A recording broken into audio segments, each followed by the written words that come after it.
Good morning, everyone, and good afternoon to folks that are joining us from the East Coast. On behalf of the Rick Hansen Foundation, I would like to invite you and welcome you to the Power of Inclusive Allyship panel. Tanshe Kia Wow, Trish Kelly Deshina Kashun, and Fem Michif I'm Trish Kelly, your moderator and host for the next hour. I just introduced myself in Southern Michif, one of the languages of the Métis Nation, and I am a citizen of the Métis Nation of BC. I'm logging in today from my home in downtown Squamish, which is the unceded territory of the Squamish Nation.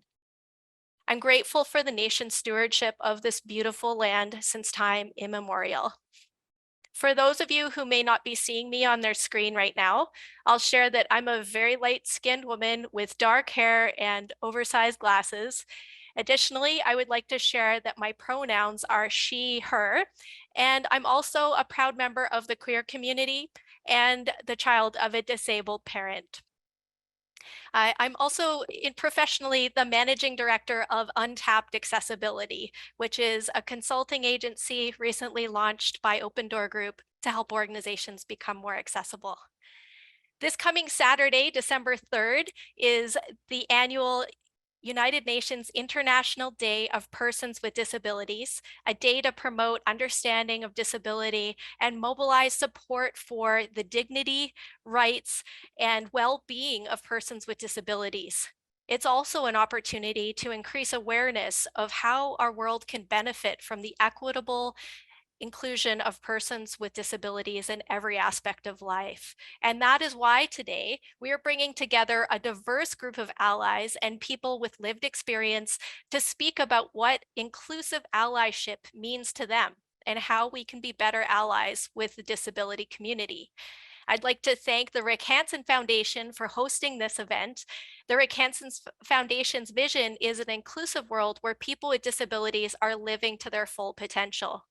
We have an incredible group of people here, part of our panel today. I want to express sincere gratitude to our panelists, Dr. Rheanna Robinson, Dr. Karen Keddy, Spencer Van Vloten, and Laetitia Mfamobani. Unfortunately, Paulo Guerrero is no longer able to attend our panel today, and his perspective will be missed from this conversation.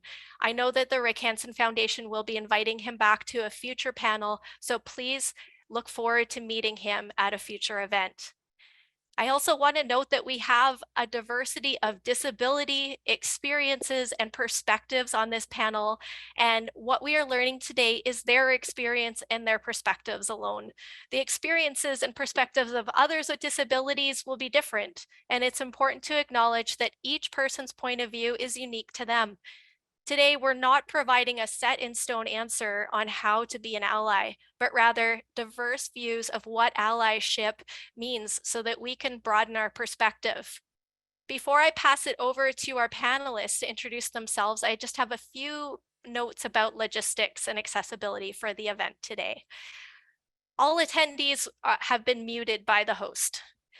To turn on the captions, please use the CC button in the menu bar in your Zoom screen. You can also use the subtitle settings to increase the size of your captions or view them in a separate window by using the link, which was in the reminder email you received this morning, and I believe is also in the chat. If you can't locate the link and prefer to view the captions in a separate window, you can also send us a message in the Q&A and we'll send it to you directly. We also have ASL interpretation today. The chat function has been turned off so as to not distract the panelists. I will facilitate a Q&A at the end of the session today, but please feel free to submit your questions using the Q&A feature at the bottom of your screen throughout the presentation. Questions will be posed to the panelists at the end of the presentation as well. And if there is anything that we don't get to that was in the chat, the Rick Hansen Foundation will answer those following the session. This event is being recorded. A link to the recording, along with a recap blog, will be sent to all registrants via email. A couple of notes for the panelists.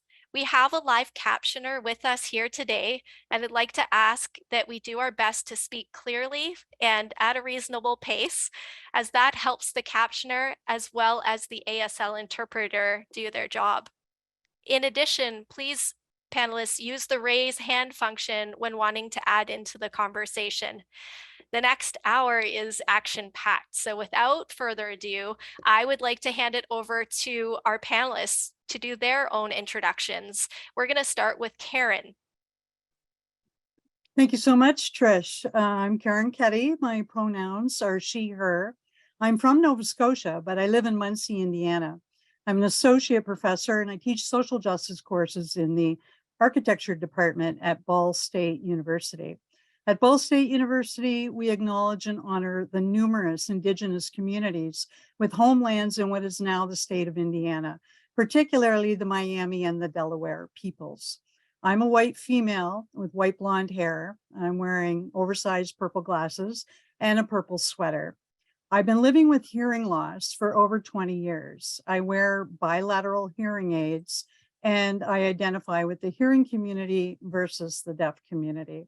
I'm excited to be on this panel and to discuss the importance of being an ally to people living with disabilities. And in particular, I really appreciate the opportunity to share my perspective on how you can be an ally to people who live with hearing loss. So thank you. Thanks, Karen. We're going to go to Spencer now. Hi, everyone. My name's Spencer Van Vloten. I'm a white male with short light brown hair. I'm also wearing a blue button-up shirt. I'm coming to you from Vancouver on the traditional lands of the Musqueam, Squamish, and Tsleil-Waututh peoples. I'm a writer, community advocate, and the editor of bcdisability.com. My work focuses on disability, poverty, and social policy in general.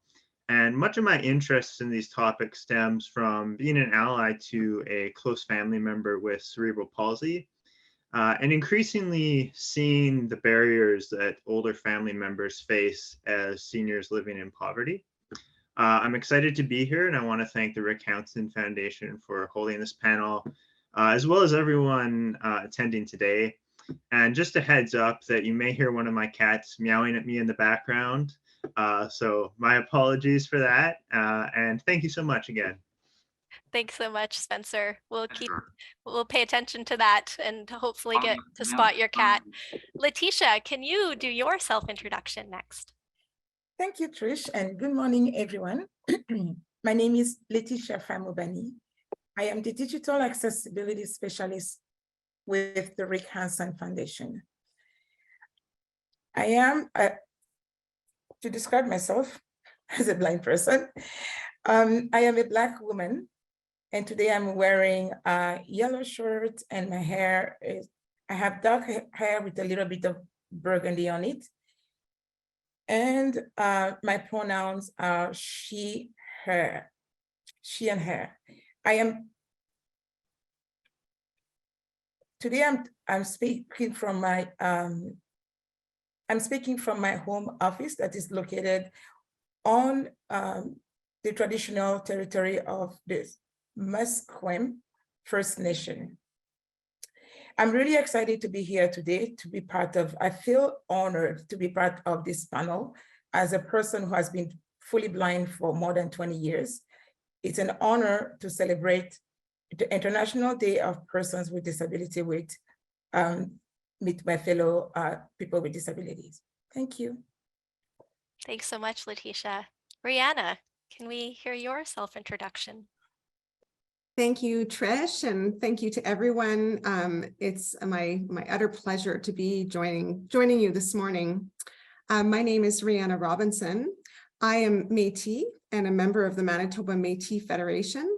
I use the pronouns she and her, but today I join you from the traditional territory of the Lheidli Nation in Prince George, British Columbia.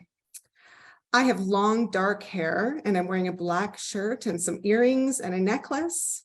And I'm an assistant professor in the Department of First Nation Studies at the University of Northern British Columbia, where my primary research areas have been focused on Indigenous education and an emerging field of Indigenous disability studies, which has, allowed me such tremendous opportunity to explore not only the complexities of my own lived experiences as someone with physical disability, but the traditional perspectives of disability in our histories and how that manifests now into perceived and lived realities of policy and practice experiences. So I was diagnosed with multiple sclerosis almost 27 years ago. And due to high disease burden and impact, I live with distinct physical mobility limitations. And I really am, again, honored to be able to be speaking with you this morning and talking about perceptions of allyship and how we can be moving forward together in good ways. Thank you. Thanks so much. Geez, this really is a very action-packed week because today is the last day of a national celebration of Indigenous Disability Awareness Month and also International Day of Persons with Disabilities. So lots to celebrate the contributions of people with disabilities. When we were talking about starting this conversation, it occurred to us maybe we should actually start with a definition of allyship. And of course, everyone on this panel is going to have so much context to add to it, but we're starting with the real basics. We have the definition from dictionary.com, which defines allyship as the status or role of a person who advocates and actively works for the inclusion of a marginalized or politicized group in all areas of society, not as a member of that group, but in solidarity with its struggle and point of view and under its leadership. And the relationship or status of persons, groups, or nations associating and cooperating with one another for a common cause or purpose. So that's the definition that we're starting with. And then what we were hoping to start with in terms of discussion with the panel is that's how dictionary.com defines allyship. How does that definition resonate with each of you? And so we're going to start with Laetitia. How does that land? What do you have to tell us about your perspective? Thank you, Trish. When I hear the definition of allyship, it's one word that comes to my mind is understanding. For me, a good ally, a good and effective ally is one who understands your needs. So for those who truly want to be ally to the, to people with disabilities, it starts with understanding the needs of the people or the group that you are planning to advocate for. Because if you do not understand them, how are you going to advocate for the people that you do not know? So, understanding the needs of the people that you really want to help, it's really important. Because, you can have a couple of people who have the same disability, but their needs are completely different. So it's really important, again, to understand the needs of the people that you want to advocate for. And I'll give you an example. When I moved to Vancouver a few years ago, I was taking some ESL classes. And I have this particular teacher who will never send our exam to be transcribed in Braille. And after 2-3 tests, I was getting really frustrated because I always have to take my test, like an oral test, instead of sitting in the lab with everyone and writing my test in Braille. And one day after a test, I was so frustrated sitting down in the cafeteria. One of my colleagues, Andrea, came and she asked me, why are you so frustrated? So I explained to her, I know to me that she wanted to understand why she wanted to do something. And after I explained to her why Braille was so important to me, she went straight to the disability department and made a complaint on my behalf. She did not tell me anything. She advocated for me. All I knew that the next text, I have it in Braille. It's only weeks later that my disability advisor told me that your colleague Andrea came here and she made a complaint on your behalf. But you see, if she did not know why I needed Braille so much, she would have not helped me, and my frustration would have remained. Thank you. Thanks so much, Laetitia. Spencer, how does that definition of allyship resonate for you? Leave, Alt plus enter, leave webinar Well, button. for me, allyship involves working collaboratively with mutual respect so that each person's strengths are amplified and applied in a practical way. So as Laetitia touched on, none of us, regardless of whether we have a disability or share a particular type of disability, are the same. We all have our own sets of talents, skills, and experiences. And good allies help draw these out from one another so that they can be used to advance a particular cause. The last element is a fundamental part of allyship for me. Allyship isn't just being like-minded and wanting to see the same outcome. It's not just agreeing that this outcome is something we want to see. It actually requires working together and taking concrete steps to achieve that outcome, whether it be greater accessibility in workplaces, raising social assistance rates, making housing more affordable, or whatever it may be. So allyship to me means bringing out the best in one another, playing off each other's strengths, and putting them together in a goal-oriented way. And I think the second aspect of the definition that you gave earlier, though shorter and not inclusive of all elements of allyship, gets at that more because it really stresses that allyship is not just working toward the same end, it's working toward that end together with respect and understanding. So that I would say is allyship to me. Thanks so much, Spencer. Yeah, it's more than a wish, it's active, right? Rheanna, you're also going to answer this one. Well, I'll have to build on those very fulsome answers from my esteemed panelists, my fellow esteemed panelists. So I echo so much of what has already been said. And for me personally, allyship is much more of a holistic presentation and perspective. It's inclusive of advocacy, it's inclusive of activism. And now that really, again, manifests itself into bolstering different perspectives and presentations of self and understanding and learning opportunities and spaces. Allyship really has to be mindful of the unconscious biases that we exist with and the spaces of privilege that we all come together from, and how that really indeed can be of extreme and extraordinary benefit, but also learning, unlearning, and relearning new perspectives and understanding when it comes to disability, allyship and advocacy in particular. So it really needs to be done so genuinely and with particular intention and beyond a performative sort of inclusion of participation. So it's important to me that allyship represents something that is again, it's genuine and it's not for a particular benefit, but rather to be part of a relationship building experience. Thanks, Rheanna. So ensuring that we're genuine in that allyship.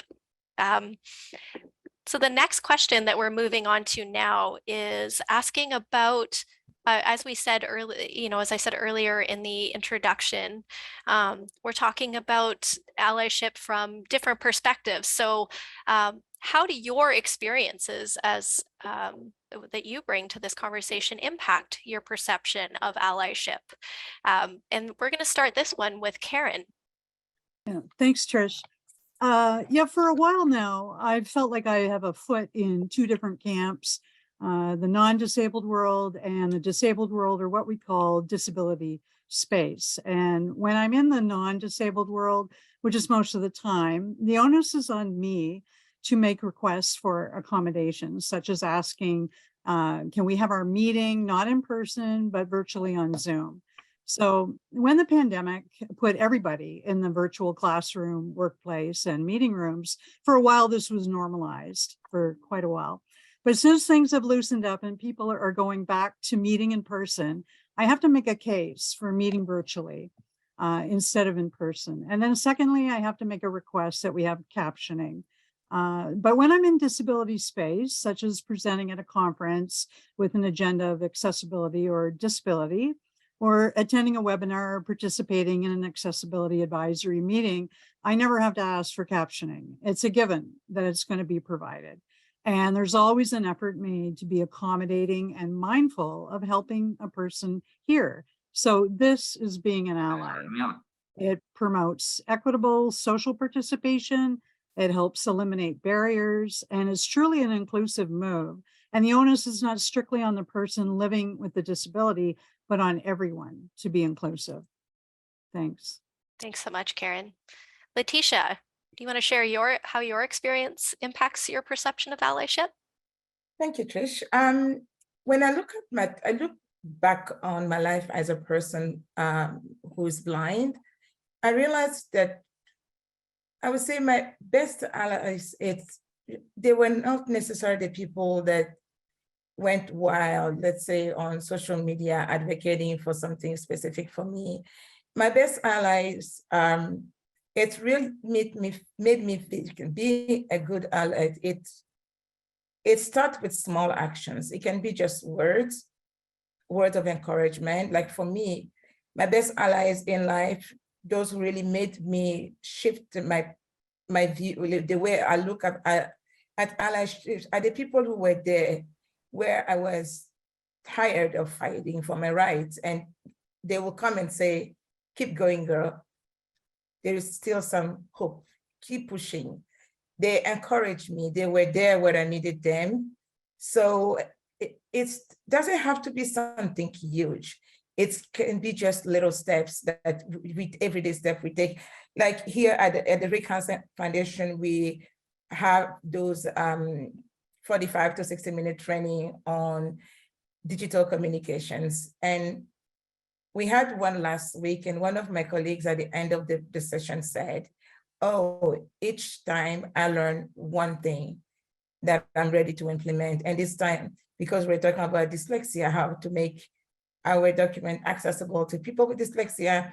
And she said something that really touched me. And she said, today I learned that, I should not be creating my PowerPoint with, using like a pure white background. I should be using cream background or off-white background. And by listening to her, I realized that, okay, this girl is gonna go and, begin to make her PowerPoint accessible to people who have dyslexia. And directly she has become the ally, because she'll be using this PowerPoint. She'll be telling everyone she knows that this is the way to accommodate them. Even though I don't think she woke up thinking, I'm going to do something for people with dyslexia, but indirectly she became the ally. So becoming an ally to the disability community is just, based on my experiences, take small steps. It can be a word. It can be, as I said earlier, trying to understand the needs of the person around you and advocate for them, help them to understand what they can do to make their lives better. So there are different ways, but it all starts with small actions. Thank you. Thank you. Thanks, Laetitia. And really valuable example there of folks using what they learned to become more active as allies. Rheanna, how about for you? Sure. I think that, given my intersectional identities that I live with, being an Indigenous woman with disability, I've really been fortunate in my lifetime to be part of many different spaces where allyship has been absolutely integral to advancing particular causes or working towards driving systemic or systematic change for those in marginalized populations. So my experiences with allyship have indeed been a significant part of not only my personal life experience, but also my professional life experience. And knowing that it's imperative that people's with disabilities voices are being amplified, that we're being part of decision-making experiences, we're being offered the opportunity for leadership and being really are having our opinions, our expertise validated and valued in a way that is transforming change on our day-to-day lives. So allyship is really, again, it's about that relationship building experience for me, and it's absolutely inherent to advancing our causes. Thank you. We're going to move on now to the next question. And I think what we're trying to get at here is just hearing some of the stories about a time that someone has been an ally to you, and what was that like? So Spencer, can we start with you? Can you share a time that someone has been an ally and tell us what that was like for you? Yeah, well, I'll speak of my perspective of coming at it from, as someone who does not have a disability. So for me, I think an example of allyship would be my relationship with Paul Kahn, a former long-term care resident and a powerful advocate for the full community inclusion of British Columbians with complex disabilities. We had many conversations in which he told me his stories about what it was like living in long-term care, what he needed to do to free himself and get back into the community, and the dynamics of power when it comes to long-term care and the institutionalization of people with complex disabilities. So through these conversations, we agreed on the need to raise awareness about the issue, and consequently, through his recommendation, we started a series in which I connected with long-term care residents and their families to tell the stories of people living in long-term care in BC. And, as a writer, I wrote the words and I shared the stories on the platforms I had, while Paul provided constant guidance about the issue, informed by his firsthand experience. And through putting our skills and different experiences together in a complementary way, I think we had some impact, and the series of stories accomplished some of the goals we wanted it to. I think this was good allyship because it was a relationship in which, despite each of us having very different backgrounds and skills, we were able to put these together and really build off one another, and also provide support in areas where the other person may have needed some assistance. And so for me, that really, that's one of the keys of good allyships. Each person is supportive. They help bring out the best each other, but they're also there to provide support when someone else needs help. And I think a key to that is having mutual respect, mutual trust, so that each person can feel fully comfortable and confident, working together on whatever end they hope to achieve. Thanks, Spencer. It reminded me of your comments around the definition of allyship and that word amplifying. I think maybe Rheanna may have used as well when she was giving her comments. Rheanna, this is one that we were hoping you would share a story about, an example of a time when someone has been an ally and what that was like for you. Being asked this question, I was humbled thinking about the many ways that I could answer it, because I've had so many gifts of allyship in my life. And Spencer, I want to just reinforce your comments regarding respect and trust building. It's really so critical. I do want to talk about one particular instance, and that is related to my experiences at UNBC and students that have started a multiple sclerosis student support club on campus. So I've been at UNBC, my university, for many, many, many years, as long as I've been living with MS. And although my distinct physical disability has only manifested itself in the last 7 to 9 years, I always did live with the condition, and there was little awareness, little understanding, and I saw little space to mobilize some sort of a profile of this being something that was being made aware of on campus. And so the Multiple Sclerosis Society of Canada has an awesome ambassadors initiative. And one of the students at UNBC, he became an MS ambassador and in turn started this Multiple Sclerosis Student Support Club.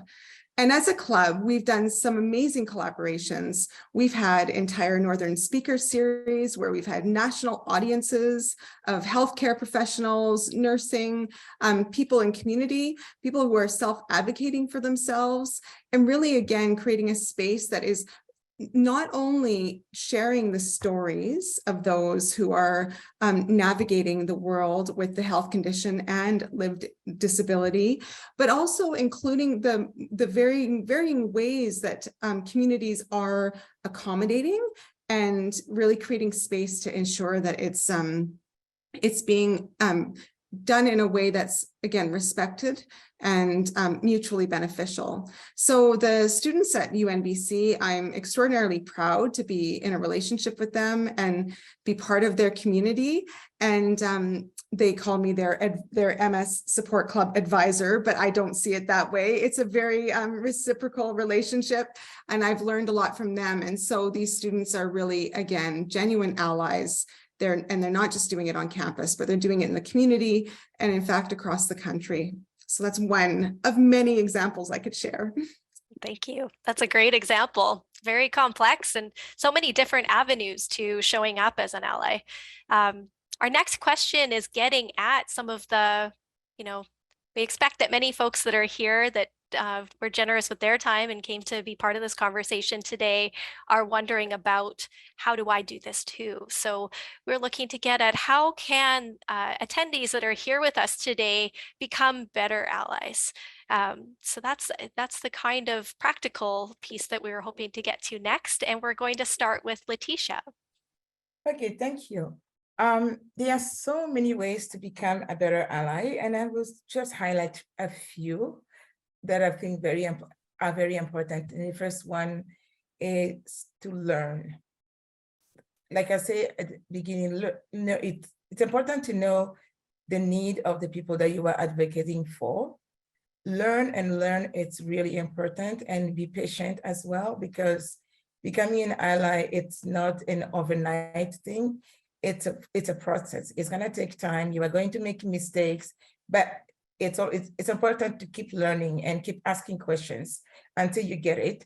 Also, it's really a good ally is a good listener. We have to learn to listen to the people that we want to learn. What is that thing that you want me to do for it? What can I do to help you? I want to give an example. Sometimes ago, I was in a job, and when I was hired, I clearly told the HR person what I needed to perform well at work. But then I got partial accommodation. I keep pushing, and after a while, I kind of give up.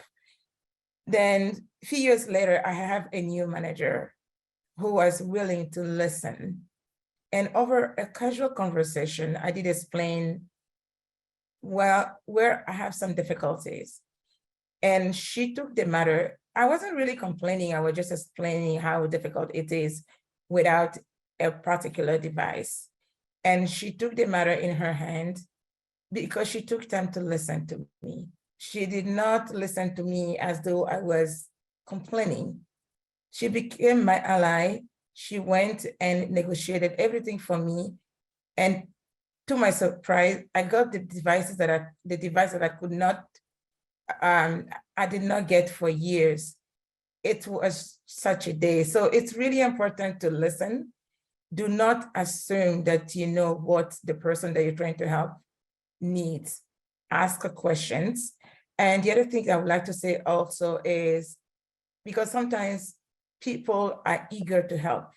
People are eager to advocate, but if you don't take time to listen, take time to ask questions, you may do the wrong thing. So learning, listening, and asking questions is really important. Thanks, Laetitia. Spencer, what about from your perspective? How can attendees here today become better allies? Well, I'd start with seek more opportunities like this, opportunities to learn. You know, the more perspectives you hear, the more tools you'll develop as an ally. So as Laetitia said, learn and learn. Those are great words to remember. The second thing I'd say is get involved. You know, being an ally is an interpersonal thing. It's hard to be an ally on your own without any type of action. If there's a particular issue you're passionate about, or you want to help out with, you know, get involved with groups and or people working on that, and start taking action, you know, and working as an ally. Whether that's just a little or a lot, it's all valuable. Just contribute what you can.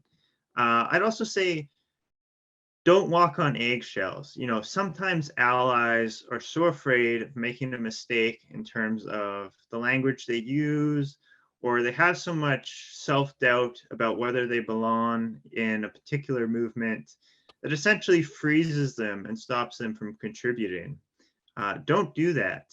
Go forward confidently and take action, but always keep your ears open, be willing to learn, and keep your perspectives flexible and open to change as you hear more from the people around you with lived experience. So those are three things that stand out for me. Thanks, Spencer. And Karen, what would Yeah, you like thanks. to add to this conversation? Thanks, Trish. I'm going to be very practical and very specific to hearing loss because I feel it's one of the least understood disabilities. So the first thing I would recommend is to not make any assumptions. So echoing what Laetitia said about a person's hearing disability, instead, as an ally, ask them what they need and let them lead because they're the expert on what works best for them. The second thing is helping a person with hearing loss be as independent as possible. So working with them to eliminate barriers, and it could be attitudinal, like we've been talking about, architectural or acoustic barriers, or it could be advocating for captions in the airport. This is my pet peeve, right? Instead of having to ask somebody what zone is boarding, I would be able to read it myself off the screen. The third thing is to help with communication, because this is the biggest problem for people with living with hearing loss. So as an ally, you want to first find out whether the person identifies as a member of the deaf community and communicates with sign language, or does the person identify as a member of the hearing community?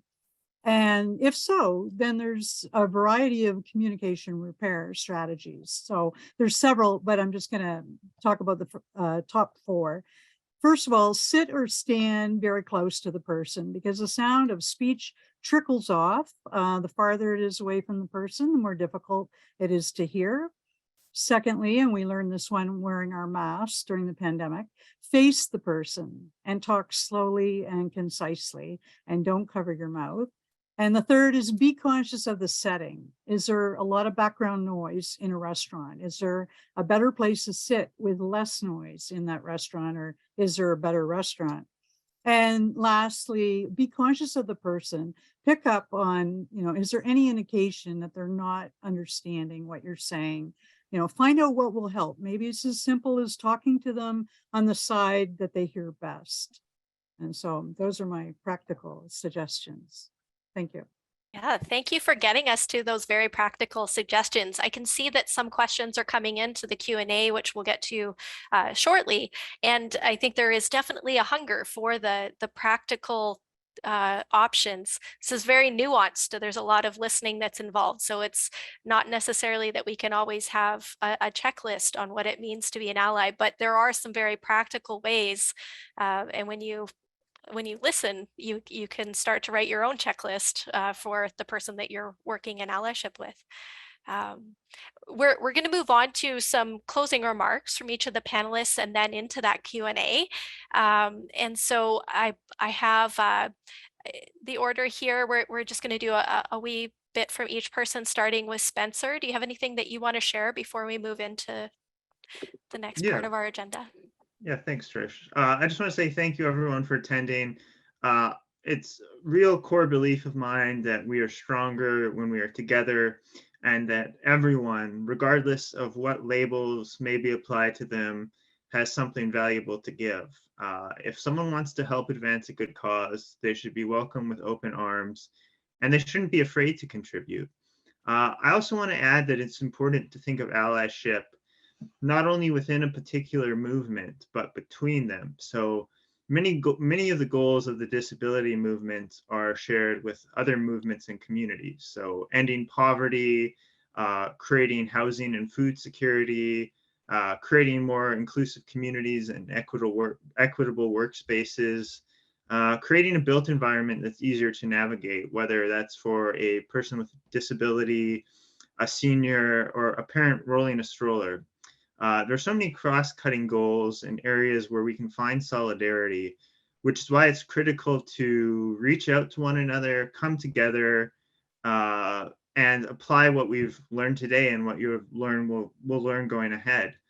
So that's all I want to say, and I want to thank everyone again for coming out today, and it really means a lot. Thank you, everyone.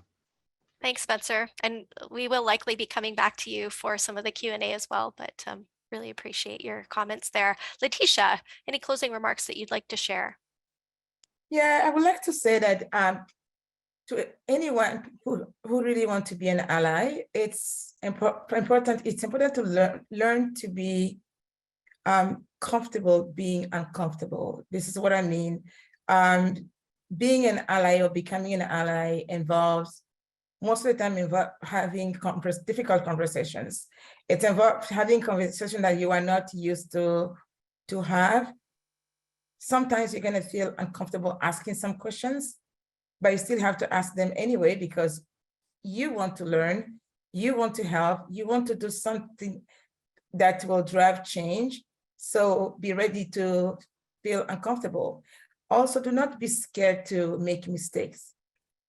That's part of the process. When you make mistakes, let's say with the language, acknowledge that you make a mistake and make changes. The beneficiary, those who are really that try to help, will be willing to help you, to guide you, to tell exactly the way to go about, so that together you can make a lasting change. Thank you. Thanks, Laetitia. Karen. Yes, thanks. Very quickly, I'll just mention two things because we want to get to the Q&A. One thing is to remember that not everyone is privileged enough to have the means to be able to afford hearing aids. They're very expensive and they're not covered by most insurance plans. And so that means there's a whole community of people who don't even have that aid. The second thing I want to say is that words are really important. They're really powerful. I know architects and educators who are still using the term handicapped. So I think it's really important that we all make a commitment to being up to date on appropriate terminology that is respectful and dignified. Thanks. Thank you, Karen. And there are some great resources that are available to help you stay current in terms of respectful language. I know there's some information on the Rick Hansen Foundation website itself, and there are also inclusive language guides that I've recently been reading up on. So really worth a Google if you're interested in understanding more about that language. Rheanna, your closing remarks. Thanks, Trish. Thanks, everyone. Karen, I'm really glad you brought up the language. It was actually at the top of my closing remarks list. So, I have a lot that I could say, but I won't take up too much time. But, the ableist language and its relationship to the internalized ableism that has really been, we are confronted with every single day, which then in turn really, for me, it's not simply the built environment that is my biggest barrier. It's the attitudinal barriers that I must navigate, where I'm constantly in a space of where I need to be educating and being very, very gentle in how I'm trying to approach a space of understanding for where I'm coming from and why I am presenting myself in a particular way. for me in my own, I'm just saying this really quickly, my own research related area has been really focused on traditional Indigenous perspectives of disability. And, we need to also be mindful and open-minded to that as well, that there are other cultures in the world that look at disability very differently than we do in our very colonized and Westernly dominated state of disabled experience. So in Indigenous communities, disability perceived more of it as a gift than a deficit. And this really does translate and impact a relationality within community and an individual belonging amongst a kinship system that really needs to be acknowledged and celebrated. But that's for another presentation that I would love to talk about one time, about all of my amazing Indigenous disability research work that's going on. But again, I want to bring it back to the language, the attitudinal barriers, and how those are really, really fundamental to us looking at ourselves and looking at how we're perceiving and integrating disability. So EDI, accessibility, equity, diversity, inclusion, accessibility needs to be there very boldly. Thank you. I would attend that webinar if you were hosting it. I want to say a thank you to all the panelists before we move into Q&A, just to say in recognition that there is emotional labor that goes into being part of a panel like this, and you're putting yourselves out there, sharing your stories and helping give us your wisdom to move forward as allies. And that takes effort. So thank you for being willing to be part of this today, and for now answering questions that were not given to you ahead of time because they're from the Q&A box. So just a reminder, if this sounds like a juicy one to you, please put up your hand. I'm hoping that you'll pop up on the top of my screen if your hand is up. The first one is, I think, a very interesting one. So someone shared that they want to be an ally, but they don't personally know anybody with a disability. So how do they start being an ally? Does anybody want to put up their hand and share their perspective or advice on that? I'm not seeing any hands fly up, so maybe I could just warm it up a little bit, because Okay. oh, is someone ready? I think I am. Okay, great. I just want to say something that I really, that's so important for me as a person who is blind.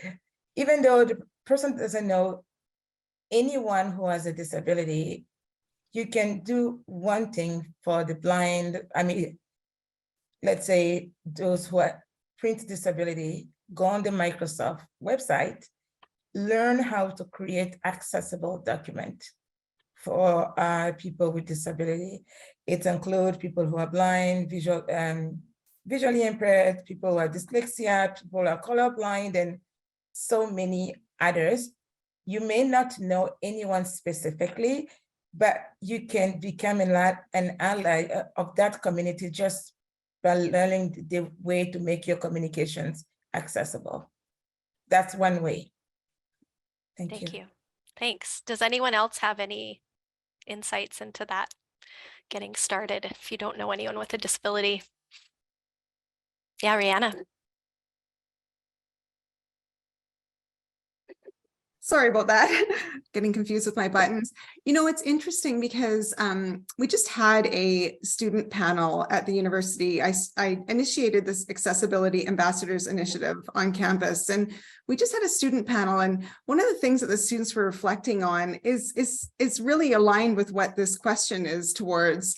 And is that of the nature of invisible disability, and how oftentimes we don't realize the presentation of disability that surrounds us in community, because again, we're not elevating and profiling the language of what disability means and how it can look and how different peoples are. Indeed, there are so many people that are living with disability, but there's often the barrier of disclosure, the barrier of feeling welcomed and accepted and having a place to belong.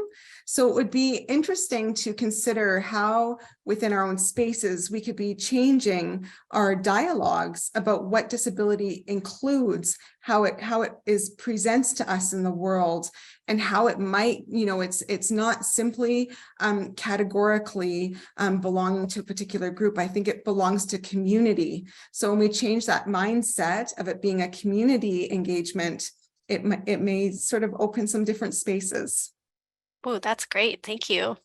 I am seeing so many questions come into the chat, and I'm noting that we only have 8 minutes left in this event. So I'm going to very selectively choose another question to throw out there, and it builds on this conversation that we're having right now around invisible or non-apparent disability and the safety that it takes for someone to feel comfortable sharing, let's say, in their workplace. So we have a question from someone who has a disability, and they noted that I have experienced so much growth since being let go of my role last year because of the lack of accommodation impacting my performance.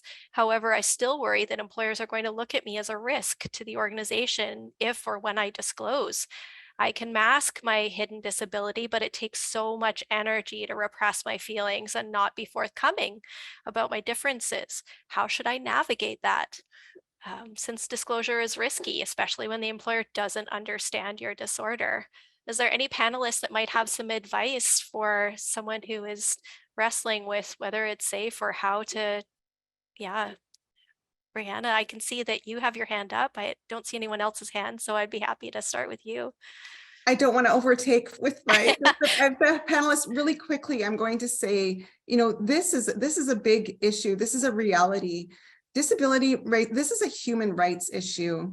And I have gone through my own history, my own experiences of trying to do the same for myself and do the self-advocacy and the disclosure and the fear and the shame and all of those things that have come alongside being a disabled person and being scared to tell people about it.